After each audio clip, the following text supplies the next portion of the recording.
A London music hall. The evening performance is on, and the theater is jammed to the doors. The audience is set comfortably through the acrobats, the singers, and the whirlwind dancers. But now they're restless. The manager appears on the stage to announce the feature act. His hand is raised for silence. Ladies and gentlemen, with your kind permission, I now have the honor to present to you one of the most remarkable men in the world. I present Mr. Memory. Thank you. Every day this remarkable mentality commits 50 new facts to memory. 50, ladies and gentlemen. Facts from history, geography, newspapers, scientific books. Millions and millions of them. And he remembers them all. Test him, ladies and gentlemen, test him. Ask him any questions you like, and he will answer fully and freely. Mr. Memory. Thank you. Thank you. Now then, ladies and gentlemen, a question, please. A question from anyone in the audience. Who won the Derby in 1921? Mr. Jack Joels, humanist. Steve Donahue up, won by a length, odd 6-1. Am I right, sir? Right. Thank you very much. Thank you. Question, please. Do not hesitate. Another question, please. Who was the last British heavyweight champion? Bob Fitzsimmons. He defeated Jim Corbett, heavyweight champion of America, at Carson City, Nevada, in October 1897. He was then 34 years of age. Am I right, sir? Thank you. Mr. Memory, who won the football cup in 1926? Would you mind repeating that question again, young man? Who won the football cup in 1926? Bolton Wanderers defeated Manchester City at Wembley by 3-1 in the presence of His Majesty the King. Am I right, sir? Right there. Thank you. Another question, please. Hey, where's my old man been since last Tuesday? Madam, he's been where you can't ask him silly questions. Will the lady in the gallery please confine her questions to those of a more serious nature? Thank you very much. Memory. What's the idea? Who killed Cock Robbie? Gentlemen, no fighting. No fighting, please, gentlemen. Keep your seats. Everybody keep your seats. Don't crowd the aisles. Orchestra, play something. Quick, there'll be a panic. Play something. Please let me out of here. Let the lady through there. Will you stand back, please? Oh, help me, please. Hold on to my arm, miss. I'll get you out of this. Get back there. Clear the aisle there, will you? This way, miss. This way. Come on.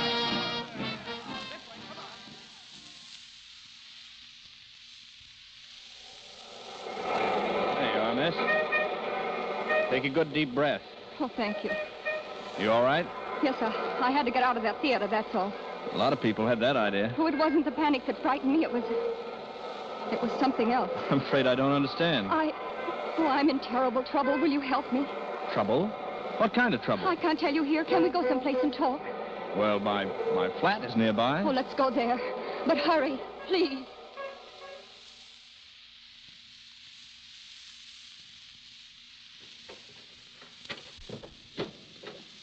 Go in, miss. Thank you. Now, if I can find this light switch. Oh, no. Don't turn on the lights. What? Don't turn them on. It will be safer. I'm afraid I don't... Will you pull down the blinds, please? Very well. This just puts me doubly in the dark. My name's Richard Hannay. Any objections to telling me yours? No, it's Annabella Smith. Smith? Not really. Is there anything wrong with it? No, just an unusual name. What's this all about? You said you were in trouble. You don't believe me, do you? I believe you're slightly hysterical. If I am, I have good reason. I was the one who fired those shots in that theater tonight. You? Why? I had to do something to create a disturbance. I had to get away from there. There were 2 men in that theater who wanted to kill me. Oh, come on. Oh, now. you've got to believe me. But why should anyone want to kill you? Because I'm what you would call a professional spy. A spy? Whom do you spy for? Anyone who pays me. I suppose you're here to dig up some big state secret. No. I'm here to save a secret. For England. Oh. Go on, please. The agent of a certain foreign power is on the point of obtaining a secret vital to your air defense. I tracked 2 of his men to that music hall. Unfortunately, they recognized me. That's why they're after me now. You still don't believe me, do you? No, frankly, I don't, Annabella. Very well. If you will look out of that window, you will see 2 men standing across the street. Look, please do. All right. I'll play your game a bit further. Oh, don't let them see you. Well, By Jove, you're right. 2 of them. They seem to be looking up here. come away, please. Do you believe me now? Well, I suppose I must. I'm going to tell you something that's not very healthy to know. But now that they've followed me here, you're in it as much as I am. Yeah, so it seems. Have you ever heard of the 39 steps? 39 steps? No, what are they? Never mind, but this much you must know. If those men are not stopped, it's only a matter of days, perhaps hours, before the secret is out of the country. Why not call the police? Because they wouldn't believe me any more than you did. And if they did believe me, how long do you think it would take them to get going? Those men are acting quickly. You don't know how clever their chief is. Clever and ruthless. Well, what's his name? He has a dozen names, and he can look like 100 people. But there's one thing he can't disguise. The top of the little finger on his right hand is missing. Oh, Come on now, you're trembling. I'm frightened. Well, you needn't be. You're safe here, you know. What you need is a good night's rest. Oh, yes, I do. You can have my bedroom. I'll sleep on the couch here in the living room. Are you sure you don't mind? Sleeping on the couch? Well, I've done it dozens of times. No. I mean, being in danger. I'm not quite convinced of that yet. Is there anything I can get you? Yes. Have you a map of Scotland, please? A map of Scotland. I have an atlas over here somewhere. If I could... Oh, yes, here it is. You, going deer stalking or just plain hiking? There's a man in Scotland I must see next if there is anything to be done. I see. Are the 39 steps in Scotland? Perhaps I'll tell you tomorrow. Good night, Mr. Henning. Thank you. Good night, Annabella. Pleasant dreams.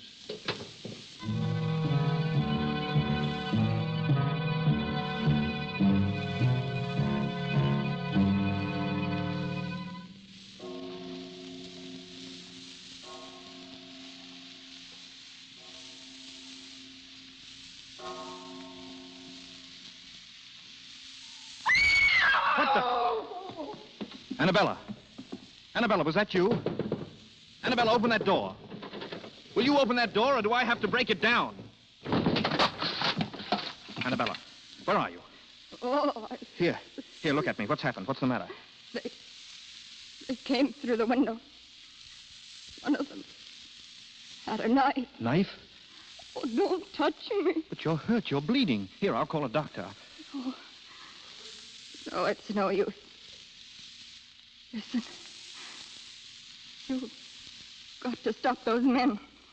In a few days, they'll have the secret out of the country. But how will I stop them? Kinrich. The professor. Kinreach? Kinrich. Scotland. What's there? Who is this professor? What's in Kinreach? They're up. They'll get you. Like they did me. Annabella. Annabella. Good God.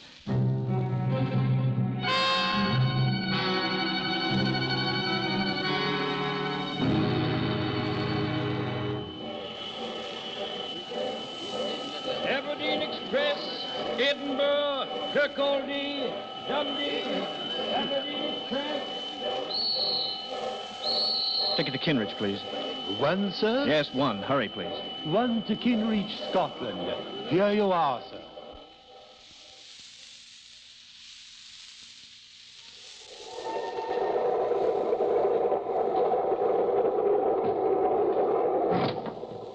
Excuse me, is this seat taken? Not by us, it ain't. Sit down, young fella. Thank you. I said, Jess, who won the 2 o'clock at Epsom? Here it is. Bachelor Button, odd 7 to 4. Ah, Bachelor Button, eh? Hello, look at this. Another woman murdered in a West End flat. Murdered, eh? Who was she? A well-dressed woman of about 25 was found with a knife in her back. The tenant, Richard Hannay, is missing. Blimey, if that ain't the blasted limit. Missing, eh? The police are hot on the trail and watching with careful eye all points of departure from London. Oh, so that was what they was a-doing, eh? Who? Scotland Yard. 2 plainclothes bobbies. I seen 'em get on this train. Asking plenty of questions they was, too.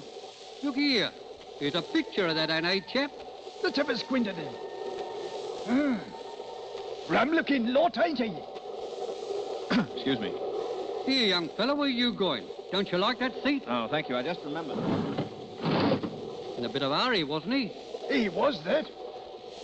I say. What? I say.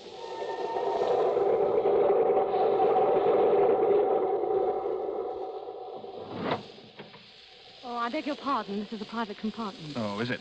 Yes, and it happens to be occupied. Yeah, so I see. Very charmingly, too. Well, what do you want, please? Your hospitality for a short while. Really? Well, I'm not interested. Now, will you please go? I can't. What? It isn't safe. Listen, are you going or shall I call the conductor? No, don't do that. Stop, you're hurting my wrist. I'm sorry. Listen to me. I want your help. My help? I'm Richard Hannay. Hannay? Why, you're the man the police... Yes, but I'm innocent. I swear I'm innocent. Listen, you've got to help me. It's terribly important that I be free for the next few days. You will help me, won't you? Yes. Yes, of course I will. That's fine. I'm sorry if I hurt your wrist. Oh, that's all right. You say the police are on this train looking for you? Yes, that's why I forced my way in here. Oh, I see. And just how am I supposed to help you? Well, they're looking for a man traveling alone. If I stay here with you, they'll think we're together. We'll pose as man and wife, and they won't pay any attention to us. They'll just pass us by. How clever you are. You'll do it? Yes, of course. Say, you're all right. What's your name? What's that got to do with it? Nothing. I just wanted to know who my benefactress was, that's all. No, I'm Pamela Stewart. Pamela? Oh, that's rather pretty. Suits you. Thank you. There they are now. Remember, I'll sit here and pretend to read. You do the talking. All right. Come in. Excuse me. Have either of you seen a man pass here? Young fella, smooth-shaven? Why, no. Wait, are you the police? That's right, miss. Then this is the man you want. He forced his way in here and told me his name was Richard Hannay. Why, did I? Come here, you. Let go of me. Are you Richard Hannay? Well, speak up. Yes. Thank you very much, Miss Stewart. Well, you didn't expect me to harbor a murderer, did you? Unfortunately, I did. And I am not a murderer. We'll see about that. Come on, Hannay. Certainly, gentlemen. I'll go with you willingly. In fact, I'll lead the way. Grab him. He's gone. Here, get after him. Open that door. I can't. He's holding it from the other side. Here, let me try. Together now. 1, 2, 3. Get out of the way. Where is he? Where did he go? Here he is, down the passageway. Stop him. Grab him before he gets to the vestibule. Come back here, you. Come back, you. Stop. Have you got him? No, he's gone. What? He jumped off the train. The fool. He's probably lying dead in a ditch. No. The last I seen of him, he was on his 2 feet and running like a rabbit.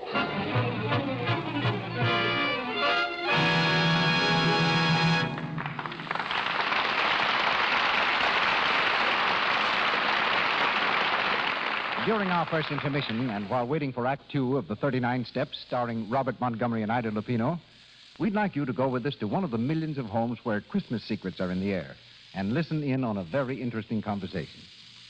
Aunt Sally, come here. I want to see you alone. More secrets, Betty? Well, the house is full of them. Now the door's closed, we can talk. Aunt Sally, what can I give Mother for Christmas? Did you ask her, dear? Yes, and she just says all she wants from me is love and kisses. Well, I did hear her say she needed more stockings. How about getting her some of the lovely sheer ones we saw in the store today? But she always says sheer stockings are extravagant. Not necessarily, dear. They wear very well if you're careful about washing. Just dip them in Lux Suds every day. Lux keeps the silk nice and springy, so it doesn't break so easily into runs. Then I'll tell you what. I'll buy some and tell Mother I'll Lux them for her every time she wears them. I'll buy a big box of Lux and give it to her with the stockings. Now, that's a real Christmas gift, Betty. Okay, I'll get some Lux Flakes right away. And be sure to use nothing but Lux Flakes, dear. You know, rubbing stockings with a cake of soap is bad for them. And some soaps are strong, too harsh for delicate silk things. Oh, thank you, Aunt Sally. You're an angel to help me. Mother's the most perplexing person on my list. Stockings for Christmas and Lux Flakes for stockings. A perfect combination. We return now to Mr. DeMille and our play. Robert Montgomery, Ida Lupino, Isabel Jewell, and Jean Lockhart continue with the 39 Steps.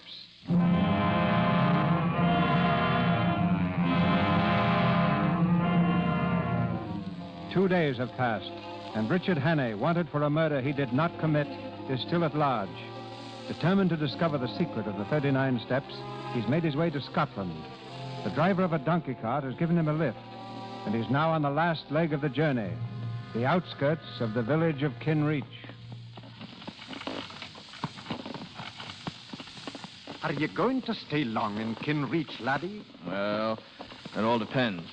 I'm looking for work. You suppose I could find something? I hae me doubts, laddie. Kinreach is a mighty small town. What do you do? I'm a chauffeur. Well, I'm thinking you'd better try somewhere else, then. What folks as need chauffeurs in Kinreach has had them for years. Oh, I see. But, aren't there any newcomers? I mean, somebody told me about... Now, wait a minute. Come to think of it, I did hear something. About a retired professor moving into the big house on the edge of the moor. A professor? Yes. Yes, that's it. I can try it anyhow.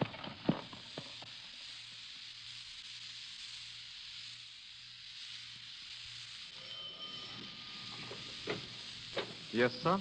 I'd like to see the master, please. What name shall I say? He doesn't know my name, but you might ask him if he knows Annabella Smith. Yes, sir.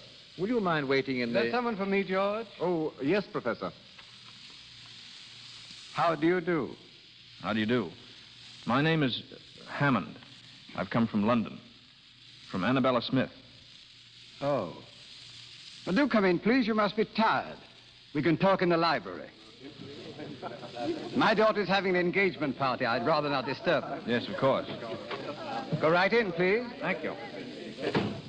Sit down. Will you have a drink? No, thank you. Well, now what did you want to see me about, Mr. Hannay? Hannay? You know me? Yes. I suppose it's safe to call you by your right name now. What about our mutual friend, Annabella? She's been murdered. I know. Poor girl. The police are looking for you. Yes, but I didn't do it. Oh, of course you didn't. But why come all this way to Scotland to tell me about it? Well, I believe she hoped to come to see you about some air ministry secret. She was killed by a foreign agent who was trying to steal it. Oh. Did she tell you what this foreign agent looked like? No, she hadn't time. Oh, yes. There was one thing. She told me the top of his little finger is missing. On which hand, Mr. Hannay? On the left, I believe. Are you sure it wasn't on the right? It might have been. Like on my hand, Mr. Hannay? Good Lord. Then you're the one she... The one she was trying to warn you against. The chief. You misunderstood her. She meant for you to kill me, not to bring me information. Yes. Well, what are we going to do about it? Ah, that's just the point. What are we going to do? You see, I live here as a respectable citizen. I should hate to have it known that I am not what I seem to be.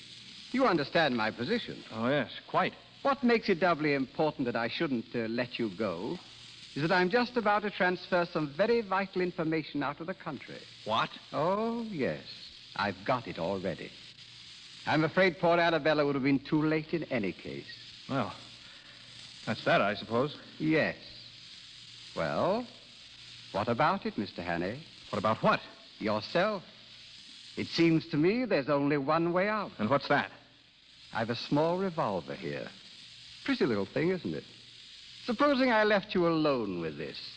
The newspapers could then announce tomorrow morning that the murderer had taken his own life. You want me to kill myself? Yes. You're mad. I won't do it. Then I'm afraid you leave me no alternative. You should have stayed in London, my friend. Oh, George. Yes, Professor? I want your help, please. There's a little job for us inside.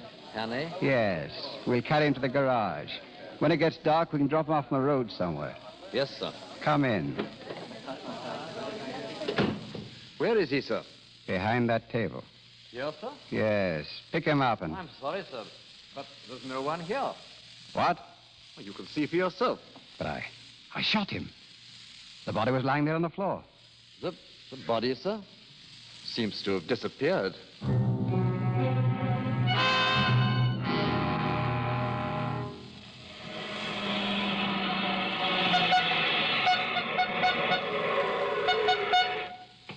Get out of the road, please.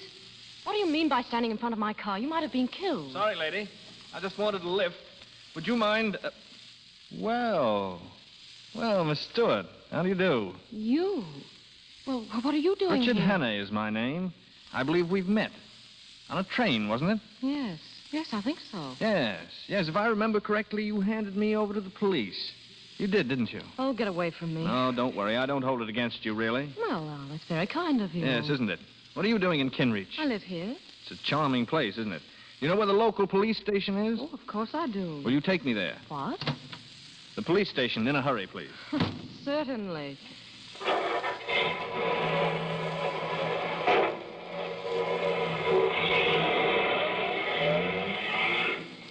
Well, I suppose you know what you're doing. Oh, yes. You see, I know who killed Annabella Smith. Is that so? The same man who shot me a few minutes ago. Shot you? Yes. Where? Right in the cigarette case. See? There's a hole in one side of it. Handy little thing, cigarette cases. If I hadn't been carrying it about in my vest pocket, the hole would have been in my chest. And who was this arch-villain? Gentleman called the professor. Professor? Oh, now, you don't mean Professor Bartlett. I didn't stop to inquire his last name. Oh, that's very come funny. now. It isn't as funny as that. Do you actually mean you're going to the police with this story? That Professor Bartlett shot you? That he's the one who killed Annabella Smith? Of course, why not? Oh, and you expect them to believe it, I suppose. Well, you don't, evidently. No, and neither will they. Professor Bartlett, a murderer. Why, he's one of the best-liked men in the village and a very good friend of the sheriff's.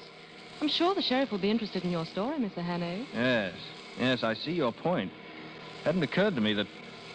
Stop the car, please. I'm getting out. Oh, no, you're not. Stop this car. You said you wanted to go to the police. Well, that's just where you're going. And if you touch me or make a move to jump, I'll turn this car into a ditch. Well, aren't you the sweet little thing? Now, you just sit tight, Mr. Hannay, and don't make any sudden gestures. We're going rather fast. You haven't the nerve, of course. Haven't I? Just try me. All right, I will. Don't touch that brake. Hang on.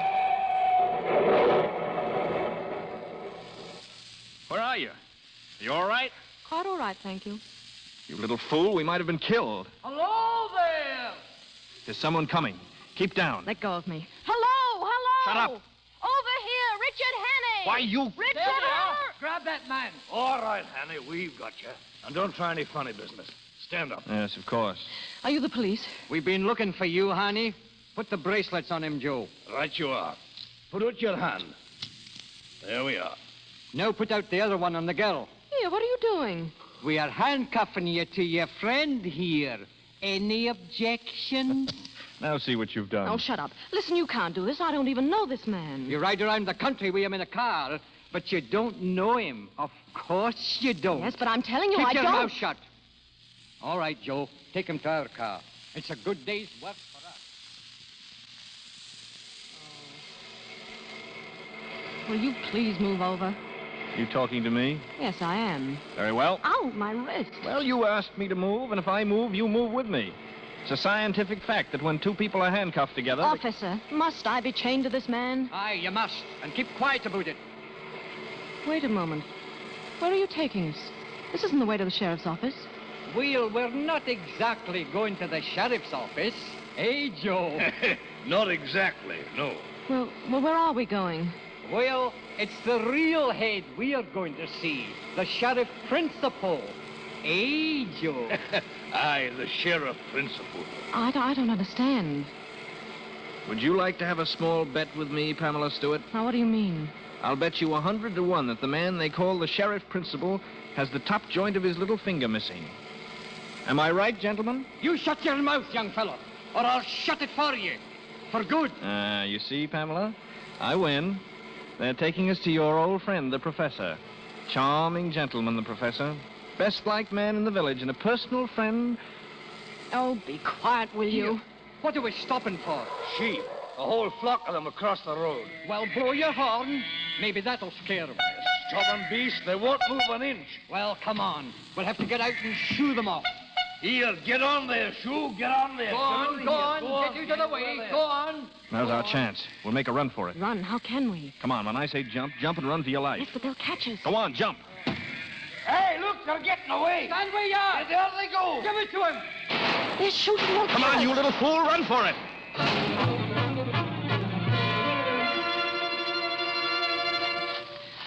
Please, don't go so fast. You're hurting my wrist. Shut up. Oh, I can't go any further. I've lost my shoe. Where? Oh, back there. Well, forget it. All right. Sit down. Sit down for a while. You think we've lost those men? Now, it's as black as pitch on this moor. They'll never find us now. You know this is all very silly. You can't escape.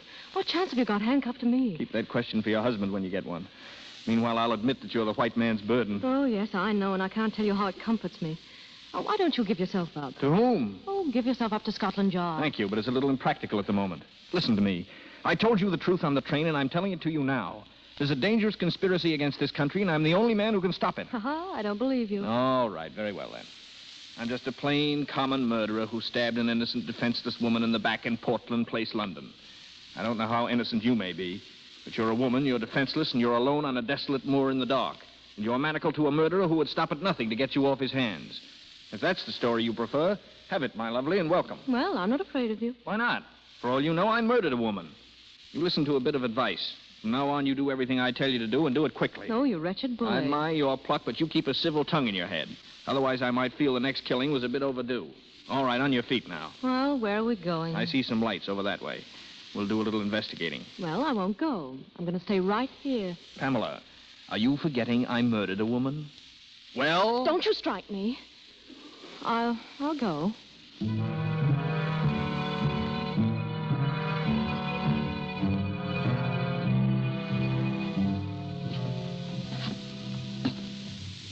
Say, what kind of a place do you think this is? I don't know.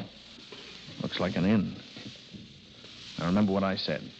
A civil tongue or else. And you back me up in everything I say or do. Do you understand? Yeah. Stay close to me and hold my hand. It'll hide the handcuffs. Good evening. Good evening. Welcome to King's Head Tavern. And what can I do for you and the lady? We had an accident with our car a few miles back. Hey, that's too bad now. You want to stay the night, I suppose? Yes, we do. And will it be 2 separate rooms or one? Oh, 2 separate rooms. One room, rooms. please. One. Well, which? One, thank you. Oh, one. And what's the name? Hawkinson. Hawkinson, yes. Henry Hawkinson and Mrs. Hawkinson. Well, come along, Mr. Hawkinson. The rooms are at the top of the landing. Thank you. Nice place you have here. It'll do. Here's the room. Oh, thank you. Well, good night to you. Oh, wait. Now, wait, please, you mustn't go. What's the matter, lass? Is there anything wrong? Yes, Of course well, there's nothing wrong. She wants to tell you something, that's all. Yes, I wanted Yes, to... You see, we're a runaway couple. Ah, you know. Yes. As a matter of fact, we've been running all night. If anyone inquires for us, you won't give us up, will you? That I won't.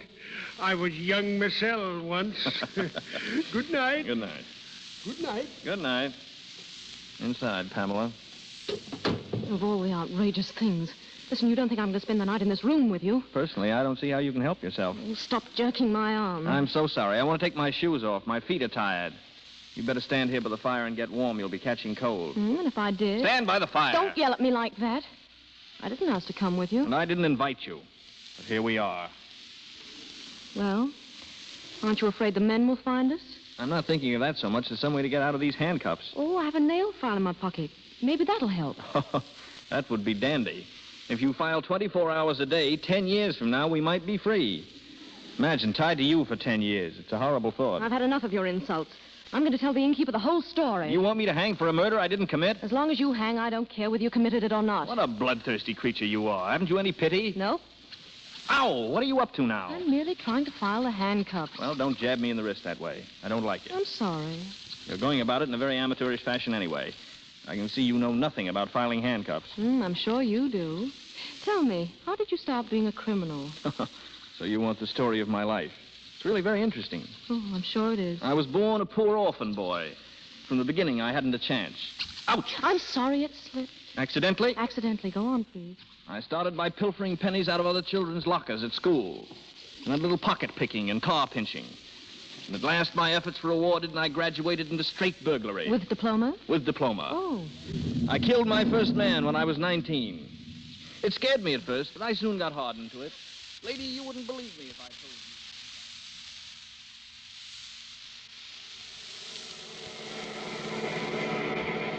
It was your fault. The whole thing was your fault. My fault? How do you make that out? If you hadn't have stopped the car for those blasted sheep, we'd have had the two of them in the professor's parlor right now. We'd better have them there soon, is what I say. The professor was anxious about Hanny. Knows too much, he said. Get him. Get him? We had him. And the girl, too. You didn't suppose they'd head in somewhere, do you? Stop at a tavern, I mean. They might, in this weather. There's a place about 4 miles back. King's Head Tavern, it's called. King's Head Tavern. That'd be somewhere near where they gave us the slip. Turn around. You'll find out. Right. And if we see him again, blast you. Shoot straight. I will, all right. You can depend upon that. And then little by little, and year by year, I sunk lower and lower. And you got better and better. That's right. You might have read about me in the papers. They call me Hannay, the Cornish Bluebeard. And that, milady, is the horrible story of my life. Dear, dear, and you have such a nice face. How many people have you killed altogether? 9. If you don't watch the point on that nail file, it may be 10. Ouch! At least I'm trying to do something. Well, if you don't mind, I'm going to try and get some sleep. I haven't had a wink for 48 hours. Well, I'm not in the least bit tired. Besides, I have to stay by the fire and get dry. All right. You don't mind if I stretch out in the chair, do you? No, not at all. Thank you. Good night. Good night.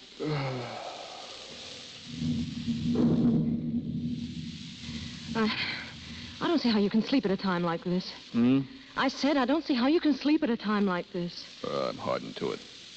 That's all. Hardened criminal to sleep any time. Listen, did you hear that? There's a car out there. It just drove up, a car. It's your imagination. It's not my imagination. I heard a car. Oh, all right, if you don't care. Don't care. Just don't care. Oh! Don't do that. What's the matter with you anyway? Oh, I'm so sorry. You mustn't get frightened, Pamela. I have awful nightmares. I guess it's my conscience bothering me. Good night. We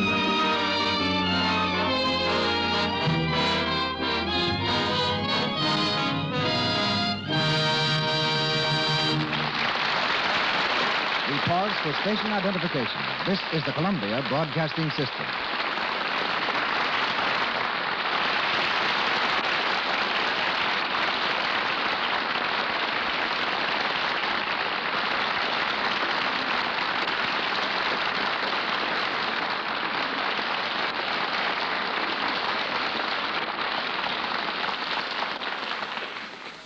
We pause now between the scenes of the 39 Steps. Robert Montgomery and Ida Lupino will be back shortly when we raise the curtain on Act 3 in this play about spies. Spies may be roughly divided into 2 classes. There are the mercenary spies who traffic in state secrets, selling them for cash to the highest bidder. And there are patriots who risk their lives solely for the protection of their country, who receive the smallest monetary rewards, and whose names never get into the newspapers. The Richard Hannay of our play belongs to this second group, and so does tonight's guest, Major C.E. Russell of the United States Army, retired. Before this country entered the World War, Major Russell temporarily loaned his services to Scotland Yard as one of their American operatives. Back in the United States Army during the war, he served on a special staff in France. He later instructed our Army officers in the art of espionage and is the author of a standard military textbook on this subject. With such a background, Major, there should be no better authority to answer the question, just what are the qualifications that make a valuable spy? The qualifications today, Mr. DeMille, are exactly the same as in biblical times, and the instructions which are taught follow very closely those which Moses gave to his men when he sent them forth to spy out the land of Canaan, to learn what the land contained, the strength of the enemy, if the people were content, and how strong were the walls. Then, as today, spies had to have powers of observation, of memory, and description. These are the three traits that must be developed in a capable espionage agent, and are the least developed of all human traits. In addition, he must have common sense, a good general education, an ability to take orders, and preferably a knowledge of foreign languages. I've noticed that the opinion held of a spy varies greatly. Some people have only the greatest respect and admiration for a spy.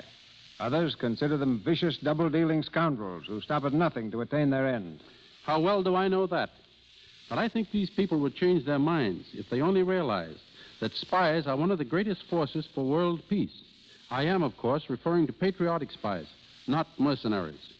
I believe that a patriotic spy, by keeping his country informed of military activity in other lands, enables his own nation to properly prepare itself, and a properly prepared nation is a nation seldom attacked. The war that they are ready for rarely comes. If what I've observed is true, you soldiers who fight with your brains instead of bayonets are finding more and more women as your co-workers. How does a woman compare with a man as a spy? Very favorably, up to one point. A woman's heart will rule her head much more quickly than a man's. Today, there is probably one woman to every 2 men in the world's espionage service. We've learned that if you want to make a man talk, send a pretty woman.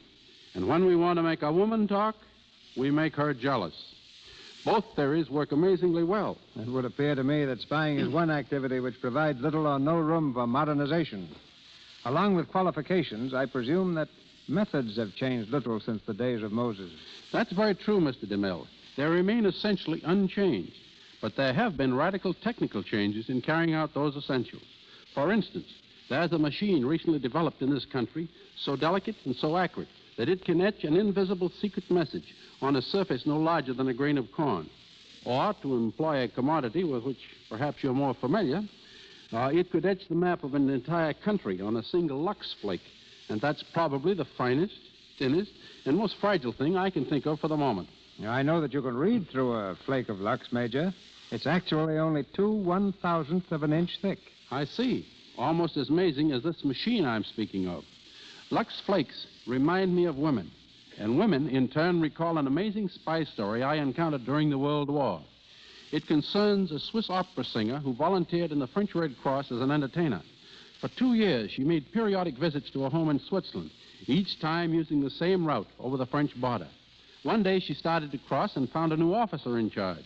He took a good look at her and immediately ordered his women assistants to search her. They returned with the petticoat of this famous singer. Suspecting that it might contain invisible writing, the lieutenant called for hot irons and himself applied them to the petticoat.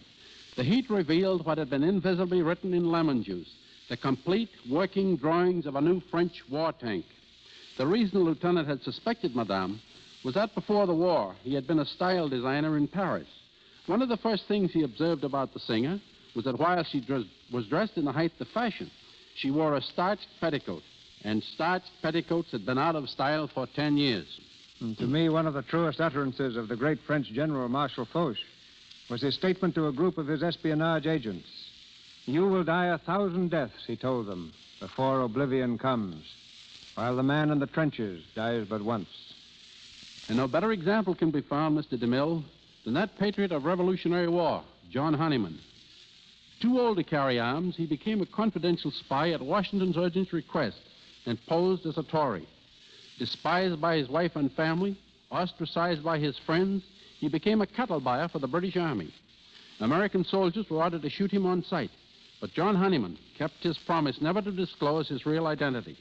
Once he allowed himself to be captured, knowing he might be shot, but there was a chance of being brought before Washington first.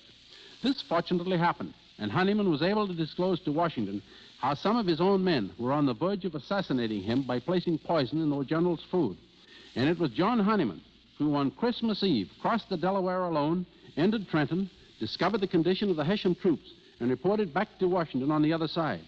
On Honeyman's unsupported testimony, Washington made his celebrated crossing, won his celebrated victory that turned the tide. Honeyman returned to his New Jersey home after the war, still an outcast, still an object of hate and scorn. His magnificent services were never announced until Washington himself made a special trip to Hackensack and publicly proclaimed him one of the greatest heroes of the American Revolution. His example will always remain a shining light to Americans who seek to serve in the silent, secret, and sometimes inglorious ways of espionage. I thank you. Thank you, Major. That's very interesting. Very interesting.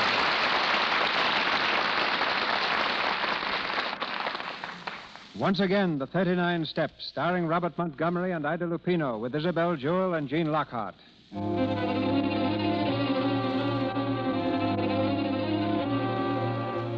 It's early the following morning. Richard Hannay stirs restlessly in the armchair and rubs his eyes sleepily. Suddenly, he jumps from the chair and stands in the middle of the room, staring down at the handcuffs which are dangling from his wrist. Pamela Stewart, on the other side of the room, smiles cheerily. Good morning, Mr. Hawkinson. Looking rather dazed this morning. How did you get free? Oh, very simple. A little matter of work while you had your nightmares. I suppose you filed the handcuffs. No, darling, I picked the lock. I was trying to do the same for you, but the file broke. Say, what's wrong with you? Oh, nothing that I know of. Oh, you mean my shoes? Yes, they're rather large, aren't they? I borrowed them from the innkeeper's wife. Oh, no. It's not the shoes. Why are you being so nice? You don't feel ill or anything, do you? No, why should I? Why didn't you leave? You were very anxious, too, if I remember correctly. Well, something happened last night that convinced me you've been telling the truth. May I ask what earthquake caused your mind to work at last? When I got free, I went downstairs. That car you said I imagined belonged to our pursuers. They were sitting downstairs when I got there. Did they see you? No, I hid behind the counter. But they asked the innkeeper about us. What did he say? Said he hadn't seen us. Then they ordered something to eat. And while they were eating, they talked a lot about the 39 steps. 39 steps. Oh, don't ask me what it means because I don't know. Anything else? Well, they said the professor was clearing out of the country. Then he has got the secret. Did they say how soon he was leaving? No, but they did say that he was going to London first to pick up someone at a music hall. 39 steps. London Music Hall. It doesn't make any sense. Which room are these men in? Oh, they left. When? Oh, about 4 or 5 hours ago. And you let them go after hearing what they said? Oh, you button-headed little idiot, you. Don't you speak to me like that. My dear girl, I'm accused of murder. The only way I can clear myself is to expose those spies. Then why don't you go to Scotland Yard? What's the use? You said yourself that no one would believe me. Well, then why don't I go to Scotland Yard? Why not? They'd listen to you. Of course they would. Come on, we'll get the next train for London.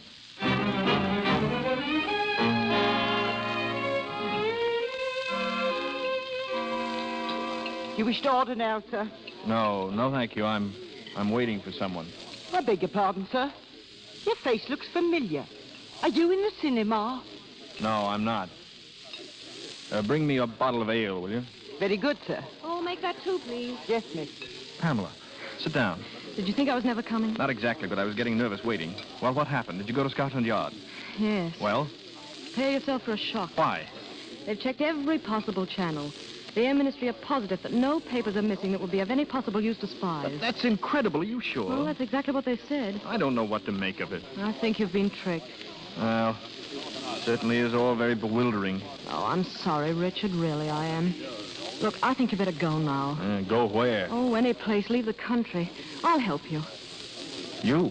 Oh, I know it sounds funny, but somehow I couldn't bear the thought of them catching you again. Why, Pamela? Oh, I don't know. I guess I've just changed my mind about you, that's all. Of course, you're as vain as a peacock, and I couldn't stand you for any length of time, but you're not so bad. Well, you're not so bad either. If I weren't in this jam, I'd... What? Nothing. Come on, let's get out of here. No, you better stay. I'll run and get you a ticket for Liverpool. There ought to be a boat train Pamela. soon. Well, what's the matter? What are you staring at? Look out the window. Do you see that billboard across the street? Yes, is there anything strange about it? A list of acts playing this week at the Palladium. The feature attraction is Mr. Memory. But I don't understand. Come on, we're going to get out of here. Well, where are we going To the now? Palladium. But why? I don't know, but we're going just the same.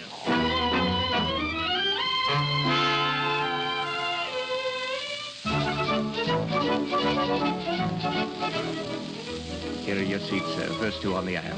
Thank you. Sit down, Pamela. This is silly. In the first place, the show's almost over. If anyone sees you here, what are you looking for? Be quiet. I'm just playing a hunch, that's all. Well, you're playing the fool who asked me. Ladies and gentlemen, with your kind permission and attention, I now have the honor to present to you one of the most remarkable men in the world, I present Mr. Memory. Pamela. What? Look at that right-hand box nearest the stage. You see that small man sitting in front?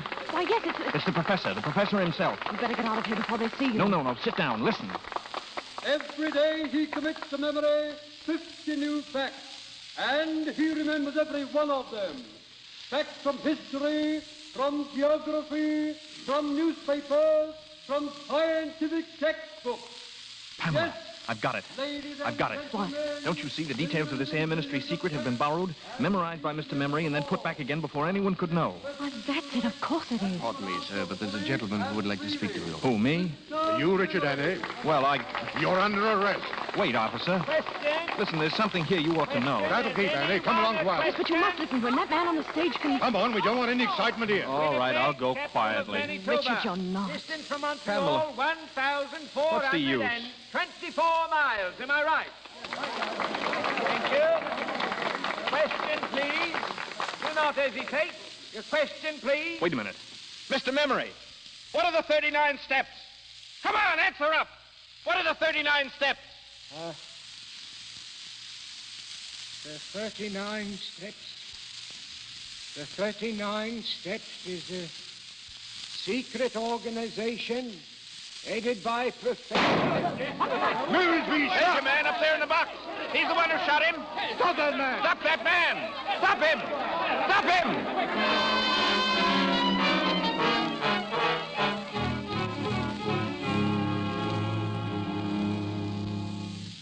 I want to see Mr. Memory, please. Where's his dressing room? Number 5, but you can't go in now. Well, I'm afraid we have to. Detective, have you a pencil and a piece of paper? Yes? I want you to write down everything you hear. But listen here, I Do as he tells you, please. I'm going to prove to you that the man who shot Memory is the murderer of Annabella Smith. What is it? We want to see Mr. Memory. How is he, Doctor? Very bad. Did they get the man who shot him? Yeah, we got him all right. He'll hang for it, too. Oh, Mr. Memory. Mr. Memory, can you hear me? Yes, Mr. Memory, there's something I'd like you to tell us, please. yes. What was the secret formula you were taking abroad?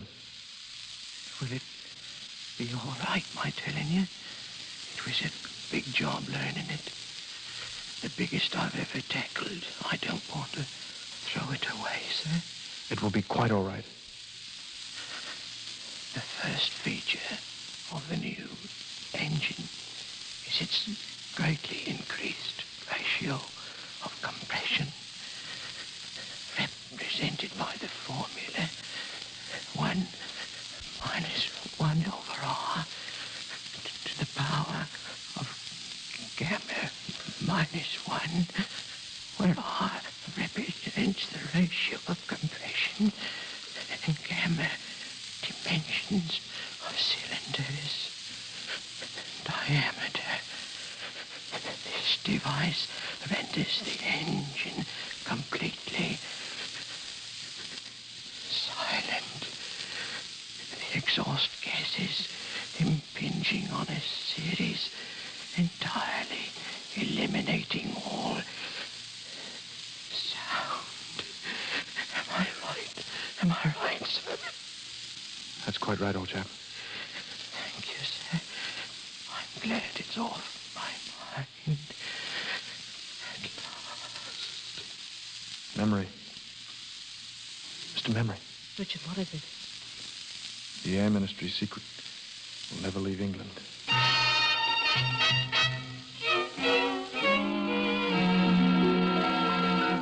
This way, please. We can pick up the police car on the corner. The police car? Where are you taking us? The Scotland Yard, of course.